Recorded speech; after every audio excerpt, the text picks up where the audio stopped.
आज हम ऐसे टॉपिक के बारे में चर्चा करेंगे जो एग्ज़ाम की दृष्टि से बहुत महत्वपूर्ण है। चाहे वो किसी भी लेवल का एग्ज़ाम हो, चाहे वो यूपीएससी का एग्ज़ाम हो, चाहे एसएससी का एग्ज़ाम हो, चाहे वो रेलवे का एग्ज़ाम हो। हर एग्ज़ाम में ये टॉपिक से क्वेश्चन कहीं ना कहीं पूछा जाता है और टॉपिक का नाम है महात्मा गांधी। तो आज इस वीडियो में हम गांधी एरा से बनने वाले सभी सवालों के बारे में चर्चा करेंगे। हम उन्हीं सवालों के बारे में बात करेंगे जो एग्ज़ाम की दृष्टि से महत्वपूर्ण है। बाकी गांधी जी का इतिहास बहुत बड़ा है। हम पूरे इतिहास की बात न करके सिर्फ एग्जाम ओरिएंटेड सवालों पर ही चर्चा करेंगे। तो चलिए शुरुआत करते हैं गांधी जी के जन्म से ही। तो महात्मा गांधी का जन्म होता है 1869 में। 2 अक्टूबर 1869 को गुजरात में गांधी जी का जन्म होता है।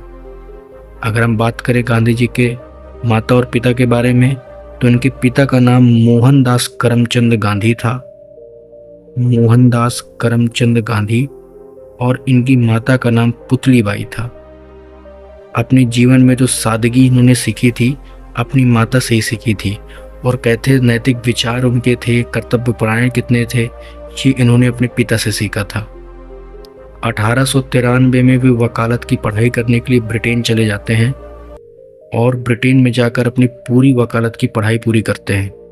इसी बीच उनको साउथ अफ्रीका जाना पड़ता है, जहाँ पर उन्हें रंग भेद का सामना करना पड़ता है। एक्चुअली में वो ट्रेन में एक कोच में यात्रा कर रहे थे, जहाँ से ब्रिटिशर्स ने उनको बाहर कर दिया। तो यहाँ पर उन्होंने रंग भेद का सामना किया और जो उनके अंदर आक्रोश था वो जाग उठा। अब हम बात करते हैं डायरेक्टली महात्मा गांधी के भारत वापस आने की। 1915 में महात्मा गांधी भारत वापस लौट के आ जाते हैं। तो 1915 में गांधी जी वापस लौटते हैं।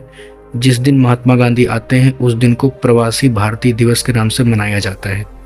इसके बाद डायरेक्टली जो आपको डेट याद रखनी है वो याद रखनी 1917। 1917 में महात्मा गांधी जी स्टार्ट करते हैं चंपारण आंदोलन। इस आंदोलन में क्या होता है, तो यहाँ पर जो नील की खेती होती है उनके लिए किसानों को जबरदस्ती बाध्य किया जाता है। महात्मा गांधी यहाँ पर अंग्रेजों के खिलाफ मोर्चा खड़ा करते हैं और ये आंदोलन उनका एक सफल आंदोलन होता है। सफल आंदोलन का मतलब महात्मा गांधी की जो मांगे होती हैं, किसानों की जो मांगे होती हैं, उनको ब्रिटिशर के द्वारा स्वीकार कर लिया जाता है। इसके बाद अगला आंदोलन होता है 1918 का खेड़ा आंदोलन। इस आंदोलन में क्या होता है, तो इस आंदोलन में महात्मा गांधी जो सूखा से परेशान किसान होते हैं, जिन किसानों की जमीन पे सूखा पड़ जाता है, किसान उनको और अधिक टैक्स देने के लिए कहते हैं। लेकिन यहाँ पर महात्मा गांधी इस पूरी बात को इस तरह सेटल करते हैं कि जिन किसानों के पास टैक्स देने का सामर्थ्य है वो टैक्स दे देंगे और जिनके पास टैक्स देने का सामर्थ्य नहीं है वो टैक्स नहीं देंगे। अंग्रेज महात्मा गांधी की इस बात का पूर्णतः समंदर करते हैं और खेड़ा आंदोलन भी महात्मा गांधी का एक सफल आंदोलन कहलाता है। इसके बाद 1919 में महात्मा गांधी रॉलेट एक्ट का विद्रोह करते हैं। रॉलेट एक्ट का विरोध करते हैं। इस एक्ट का मतलब था नो अपील, नो वकील, नो दलील। इस एक्ट के तहत किसी भी क्रांतिकारी को, किसी भी भारतीय व्यक्ति को जो अंग्रेजों के खिलाफ आवाज़ उठा रहा है उसको गिरफ्तार किया जा सकता था। महात्मा गांधी इसका विरोध करते हैं और 1920 में महात्मा गांधी द्वारा एक आंदोलन चलाया जाता है जिस आंदोलन का नाम होता है असहयोग आंदोलन। ये वही आंदोलन था जिस आंदोलन में महात्मा गांधी ने भारतीयों को 1 साल के अंदर आज़ादी दिलाने का आश्वासन रखा।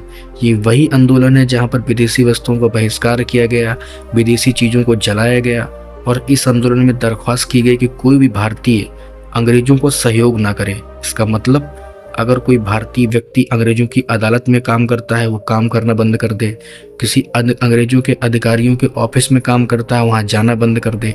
इस तरह से इन्होंने असहयोग दिखाया। तो 1920 में महात्मा गांधी ने शुरू किया था असहयोग आंदोलन। 1922 में इस असहयोग आंदोलन को वापस ले लिया गया। चौरा चौरी हत्याकांड के चलते इस आंदोलन को महात्मा गांधी को वापस लेना पड़ा और इस आंदोलन के वापस लेने के बाद यहाँ पर जो गरम दल के लोग थे उनको उनके दिल में गहरी ठेस पहुंची।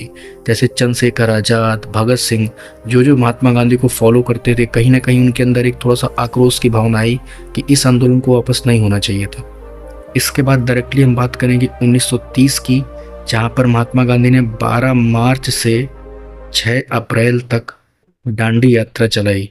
इस दांडी यात्रा में महात्मा गांधी ने नमक कानून को तोड़ा और लॉर्ड इरविन के सामने अपने प्रस्तावों को रखा, लेकिन इरविन उनके बहुत सारे प्रस्तावों को मानने से मना कर देते हैं और महात्मा गांधी 6 अप्रैल को एक नया आंदोलन शुरू करते हैं, जिस आंदोलन का नाम था सविनय अवज्ञा आंदोलन। एक ऐसा आंदोलन जो सिर्फ ये कहता था कि हम अंग्रेजों की बातों को एक्सेप्ट नहीं करेंगे, हम उनके किसी भी ऑर्डर को फॉलो नहीं करेंगे। तो ये आंदोलन महात्मा गांधी का लॉर्ड इरविन के द्वारा इस आंदोलन को दबाने की प्रयास किया गया, लेकिन इसी बीच 1932 में महात्मा गांधी पूना समझौता का हिस्सा बनते हैं। पूना समझौता महात्मा गांधी और डॉक्टर भीमराव अंबेडकर के बीच होता है। इस आंदोलन में दोनों के बीच जो सांप्रदायिक बात द्वितीय गोलमेज सम्मेलन में उठती है, उस सांप्रदायिक बात पर दोनों सहमत होते हैं और यहाँ पर दोनों के बीच समझौता होता है। 1942 में महात्मा गांधी द्वारा चालू किया जाता है भारत छोड़ो आंदोलन। ये महात्मा गांधी के जीवन का आखिरी आंदोलन था जिसको उन्होंने पूरी शक्ति से चलाया और यहाँ पर उन्होंने नारा दिया, करो या मरो। और इस आंदोलन के बाद बहुत ज़्यादा इसका उल्टा रिएक्शन हुआ, बहुत सारे भारतीय लोगों को गिरफ्तार किया गया, बहुत सारे भारतीय लोगों पर यहाँ पर मुकदमे चलाए गए। कहा जाता है कि बहुत सारे स्कूल, बहुत सारे कॉलेज उस समय जेल बन गए थे। लगभग 60,000 प्लस लोगों को इस आंदोलन के दौरान गिरफ्तार किया गया था। हमारे भारतीय स्वतंत्रता के इतिहास में 1942 के बाद कोई बड़ा आंदोलन दिखाई नहीं पड़ता है।